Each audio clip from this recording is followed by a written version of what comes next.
Cars Recon, this is Becky. Hey, Becky, this is Rich from the auto auction. How are you? I'm doing great, Rich. How are you? I need some help with detailing. Can you help? Yes, absolutely. Could you meet me at the gate? I'm Rich Levine, and this is Meet Me at the Gate, where we're not just talking theory, we're tackling real-world problems head-on, driving solutions that supercharge productivity and team dynamics. Every episode is a journey towards improvement, empowering you, the manager, to lead with innovation and confidence.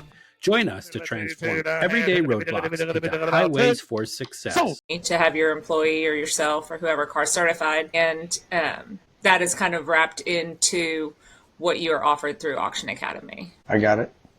And you went through it, obviously. Class 7, is that what you said? Yes. You didn't grow up in you grew up in the car business, but you didn't really hands-on, is that right? I didn't personally work in the auction industry or in the car business. I mean, I guess if we're going to talk car business on a whole, I did some different things. I sold automotive advertising. My first job out of college was working for the Tennessean newspaper here in Nashville and sold auto advertising when it was still in the classifieds. And we had some standalone publications that we launched one called Make and Model that was actually, it was like a, what's the name of, Auto Trader? Auto Trader. Big Nickel.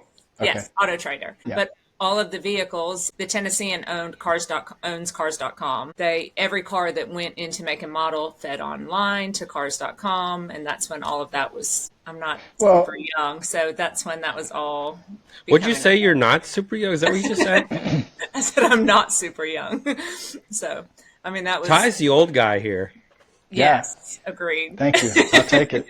I've been looking for that for my whole life, to be the old guy in the room. So, I mean, that was kind of where I started. But my father worked in the business. I mean, he's been in the auction business for as long as I can remember. Your father was ADT, right? At one point in time? He was. He started with Anglo-American, ADT. He worked for Odessa for the Flying Lion. That's right. The Flying Lion. Wow. Now, I didn't know that fact. That's a good one. He did, yeah. He worked for British Car Auctions, did some contract work over in England for several years. So, if I recall, British Car Auctions bought Anglo-Saxon. They would turn it into Anglo-Saxon Auto Auctions, and ADT bought them, became ADT, and then ADT sold out to Mannheim. Yes. So two guys from England who were kind of part of British Car Auctions came over and started Anglo-American Auto Auctions. So it was not the same company. They were separate companies, but then they sold to ADT, who eventually sold to Mannheim. And now I think Mannheim owns British Car Auctions, if I'm not mistaken. Yeah, BCA, Mannheim right? does have, yeah. Yeah, I think they do. I know it's been tied with their logo. I always remember the logo with the flying lion, and it was very English looking. Very English. It was a shield. If I remember right, it was a shield with the lion with the crown on it in the middle was their logo. Mm-hmm. It was. And the nickname was the Flying Lion. That's correct. Good memory. Okay, so then you go from that to Cars Recon. I'm just fast forwarded a lot, right? To Cars. So now he started that, or started Cars Recon 21 years ago, almost 22 years ago. Wow. Okay, so Cars Recon is Recon. Is Recon. For yes. For auctions? Just to a quick synopsis, a sublet vendor for the auctions. We've done work for dealers as well and different groups, but primarily for the auctions. And that's how it started, was just there was a need when he was with Anglo-American ADT, all that he was over Recon for a majority of the time. That was his job was, he says his job was to kick guys like us out. So, yes. So, but no, he saw a real need for it and saw that that's just not what the auctions needed to be focusing on. So the auctions are in the business of selling cars, and there's a lot that goes into Recon, and he just saw a need for that to be a service to the auctions. So that was kind of how it was born, and he started with one location and just kind of grew it from there. What was that location in Nashville? Mannheim, Pittsburgh, or Mannheim. It was it's Mannheim, Pittsburgh now, right there in Butler, Pennsylvania. Oh yeah, Butler Auto Auction. Yeah. I remember Butler Auto Auction. Ty, we're going way back on you. I know you guys. I thought, wow, I really Usually didn't Ty's know the how one much. with all the Yeah, this is great.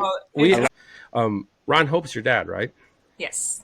Yeah, that's what I thought. I met your dad in 2012, 2013, somewhere in there. I used to be the guy. You might know me better as Safety Sam. Ah, there Yeah. we go. Okay. Yeah, that seems to be my nemesis. Yeah, there we go. But all of our employees are Safety SAM certified, so we are in the thick of that right now. Our location managers don't love that, having to take the guys off the line to make sure they're doing their safety. I think I'm gonna have to go back. I need to talk with Penny, and maybe this is how she remembers me. I did a safety speech in Nashville. Your dad had me come down, and he was a big supporter, a big pusher of Safety Sam, which is awesome because I was working for Car Global at the time. At the time, it was actually Car Auction Services before it ever became Car Global. Oh, okay. He invited us down. We were talking safety. And I remember Pierre was in there, and I'm pretty sure Penny was in there, and a whole group of people. And I just remember up front standing talking about safety and us having fun. I'm pretty sure that was probably one of the very first Auction Academy classes. Would be my guess. It would have been. So my dad was involved from the beginning. Pierre also worked for Anglo American for some time.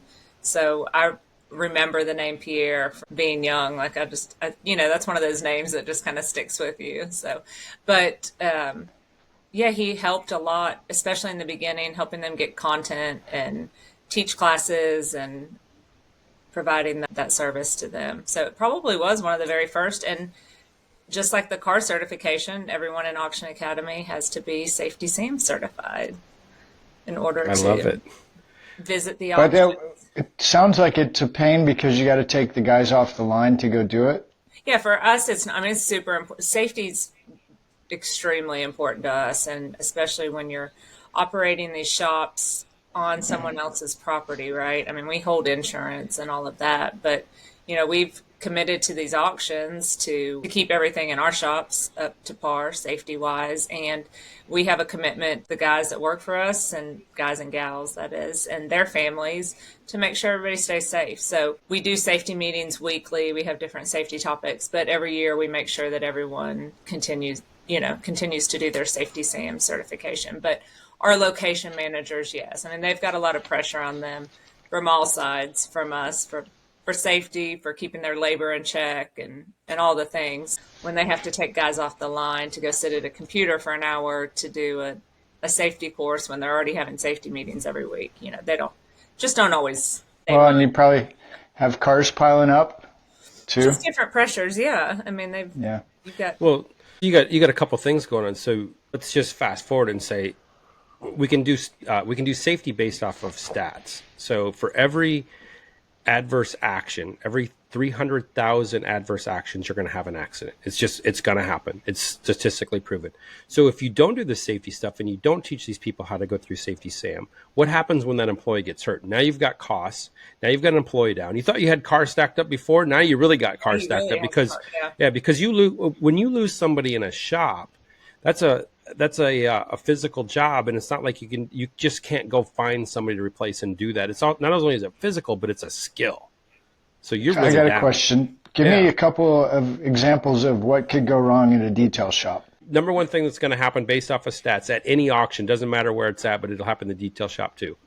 It's a slip, trip, and fall. You get to overspray from the tire shine or from any of the plastic, or you're cleaning it. I'm not sure what Becky's using. It's probably a water-based chemical, but that hits the concrete floor. You have on a rubber-soled shoe, that rubber on top of the silicone, on top of the concrete, and your leg goes out from under you, and bam, now you're down. You broke an elbow, you broke a wrist, you hit your head. Who knows what happens?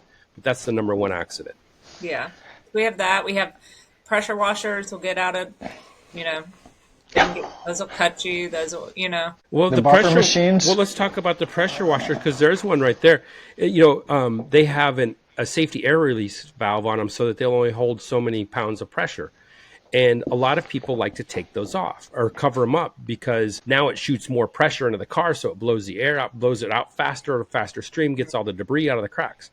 Well, now what's that do, though? It makes it a stronger stream. It has more pressure. That's how you lose an eyeball. It's how you cut your finger, like she just said.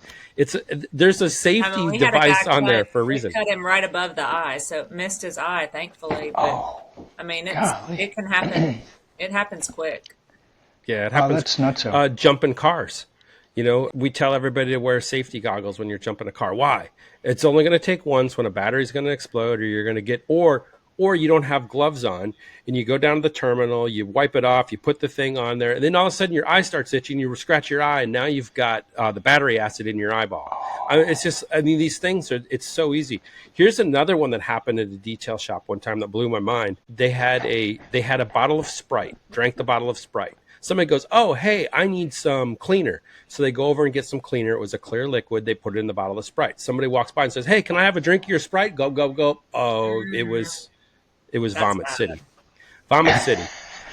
And that's why you have secondary labels. But we're getting on to safety. Let's get back onto Recon and cleaning cars and how Becky and her family have helped auctions. Yeah. Well, I'm trying to figure out, okay, so who needs their car cleaned? I do. I was going to say. You're the auction. Now me. I'm the auction. Yeah, it's not Becky. It's the customer. It's the finance company, Fleet Lease. I mean, majority of what runs through there is a fleet company. A dealer may or may not clean it, but the fleet, yeah, the finance company, the repos. I got a quick one. The guys with the trucks with the big tank of water with the power washer running through before the sale. Yeah, do you guys do that? Line wash. Mm-hmm. Okay, cool. Because I talked to the guy. He had a minute. He had a break smoking a cigarette. Depends and on the location. Some auctions do. Yeah. Let me guess. And the fueling truck was right next to the water truck because they have to have the gas in case. And so he's going to light up a cigarette next to the gas tank. And there's another beautiful safety incident just waiting to happen. So the lender, it turns out the auction needs the detail, not for the auction, but for the auction customer who's the lender. Is that what I just heard? Well, the customer is going to determine, right? They're going to determine what kind of service is going to be performed on the vehicle and what kind of recon work is going to be done, whether it's a. So it's like in a contract form, kind of, usually, in a contract. Yeah, they're usually negotiated. What the auction has a negotiated rate with the client. The rates, so they're if Cars Recon's working with me and Becky and I would have an agreement, say, hey, we're going to pay you. We're going to pay you X per car to detail it, and then we're going to turn around. We're going to charge the lender or the seller, the commercial account, X per. And hopefully, we're making money. What if Becky says we want the auction to pay more than what you just said? Auction. Ooh, well, then that's usually when we sit down, we have a conversation. I don't know. I'll defer that one to Becky. Usually, we're able to work through those scenarios. Yeah, we haven't had it's been a little more difficult here over the past few years, just with labor rates going up like they have. I mean, you're just having to pay a whole lot more. Obviously not going to name any names, but we have, and we don't always know.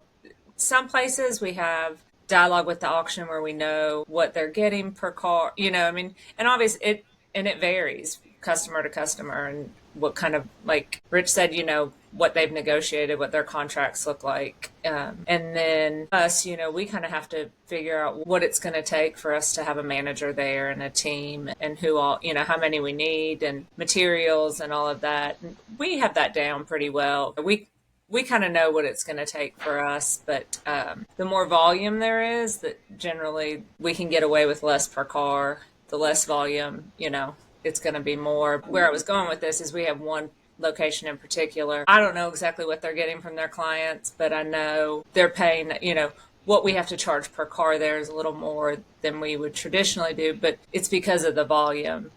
However, for the auction, it still makes sense when they factor in what they would have to pay labor-wise to staff the shop and have insurance on those individuals and kind of the loaded costs that go into all of that. And, when they were operating it themselves, they were paying that whole staff to be there 40 hours a week, whether they were washing cars or not. There was a lot of time they were paying people just to stand around, where they're only paying us for the cars that are being done, and we kind of work our schedule around the way that fits. That brings up, to me, a really interesting conversation because of the volume. So I can relate to this from transportation experience. I got the dealer, he calls, hey, how much do you charge for cars from Kansas City to Joplin? $150 a car. Well, what if I buy a truckload? $150 a car. Well, what if I buy 2 truckloads?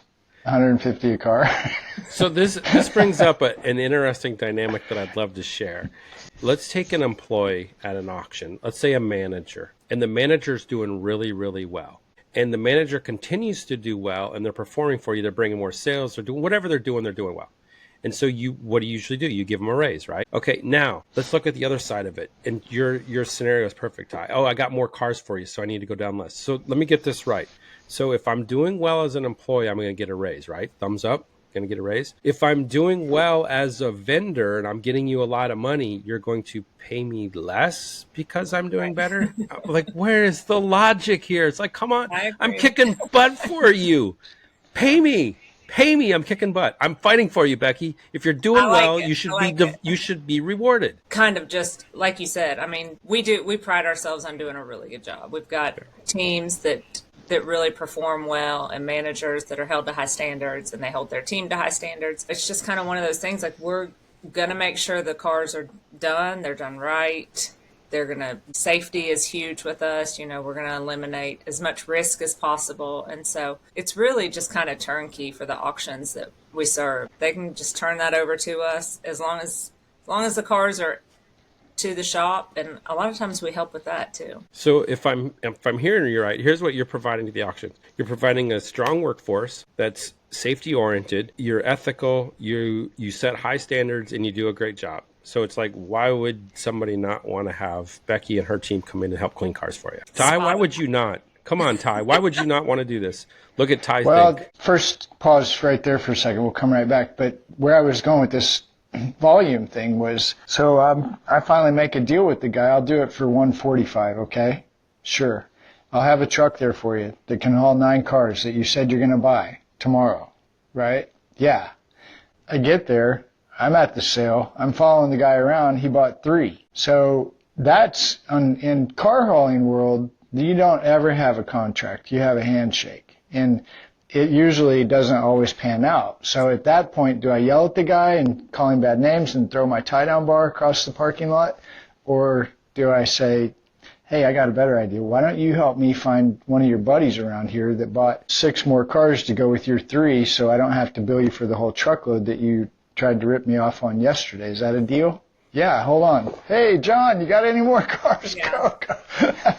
So, I mean, how do you deal with that, I guess, is where I'm going with that. Well, I mean, we negotiate things up front. Okay. I mean, we have deals with when we go into an auction, we're going to make sure that it's something that makes sense for the auction, makes sense for us, and that we are going to be able to deliver what we promise. So the comment about the volumes and that just some of the real big locations that used to just really put some cars through, I would say they were probably paying a little less per car than the smaller locations, or kind of where we're at now. But that was also a different time when labor costs weren't as high and you could do a true piece rate in a detail shop because you were pumping cars through there.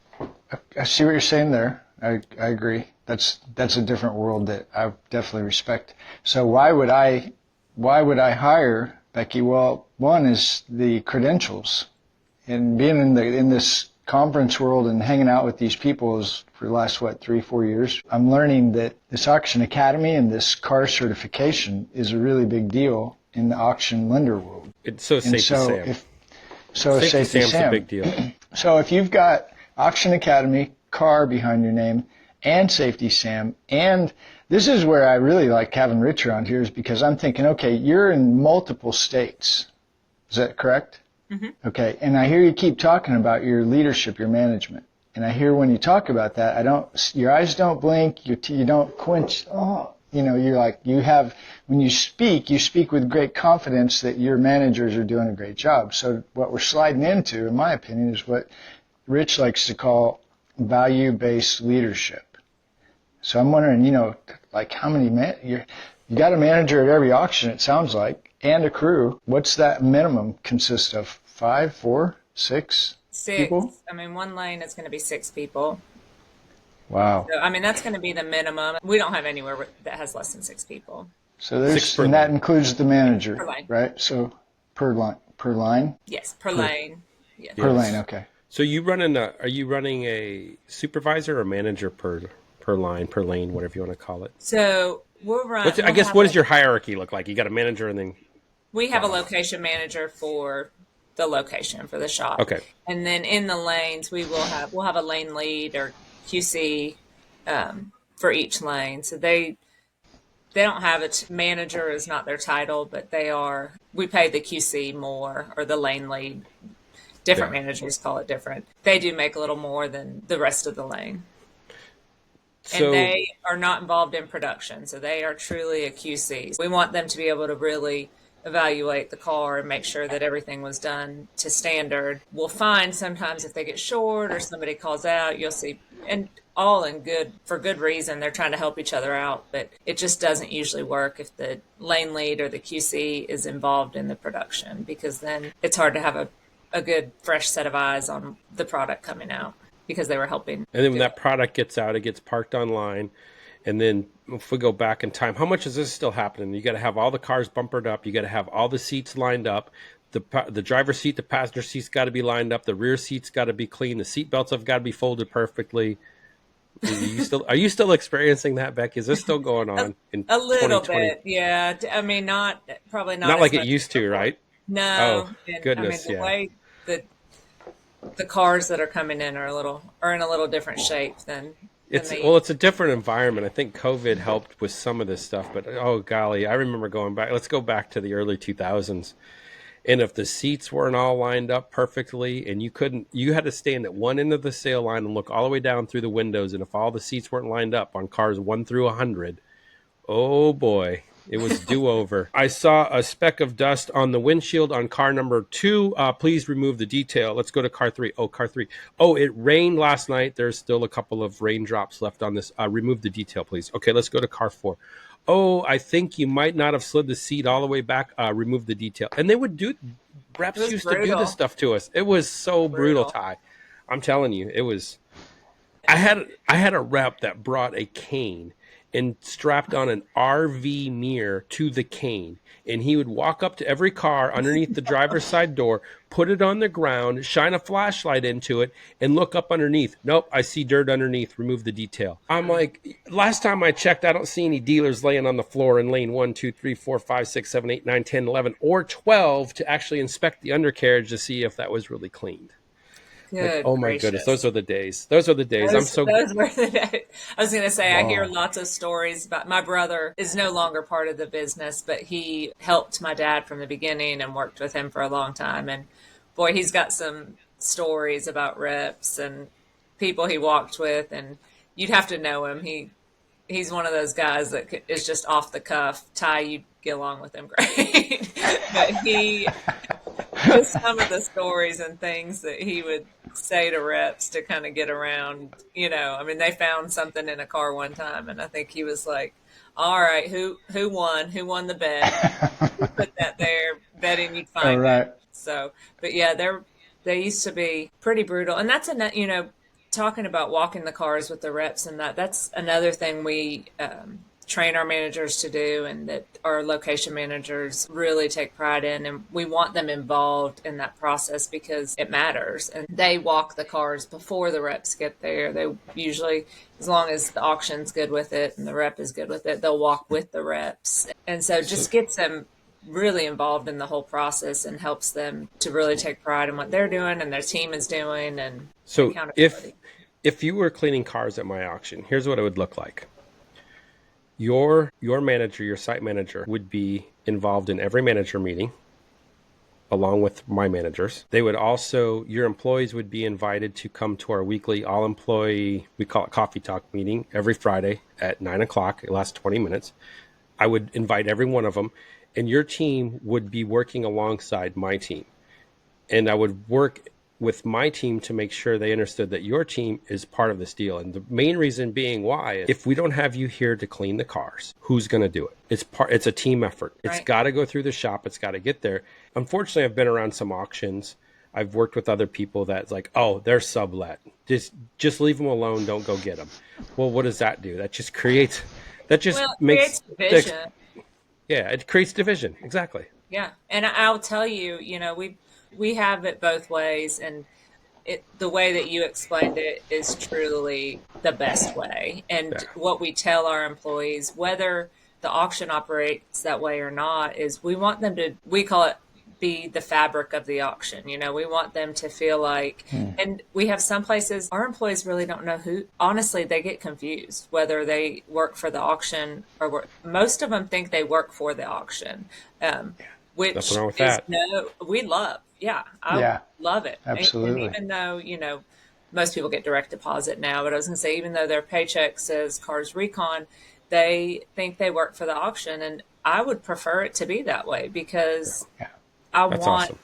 them to feel a part of the auction. And when they're involved in meetings and I mean, that's really the communication.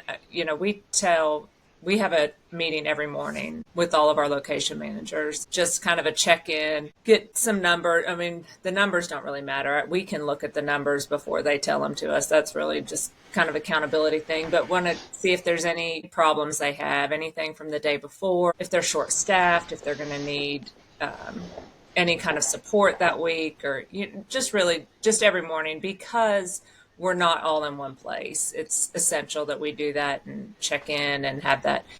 When we do that and talking to the ones that have this relationship with the auction, like you spoke of, Rich, it just, everything works better. And we say 99% of any problems that come up can be solved through communication, through good communication. Having that communication, having those meetings, operations meetings, and making them a part of that really just helps. Everything's just got to run smooth. I mean, everyone's working up to the next auction day, and then we reset and we're back at it again. I got two things that popped in my mind. Let's see if I can remember both. Number one, I'm going to throw a challenge out. If you're a general manager or a manager on an auction and you've got sublet vendors in there and you're not inviting them in and you need help, call me up. Hit me up on LinkedIn, Rich Levine on LinkedIn.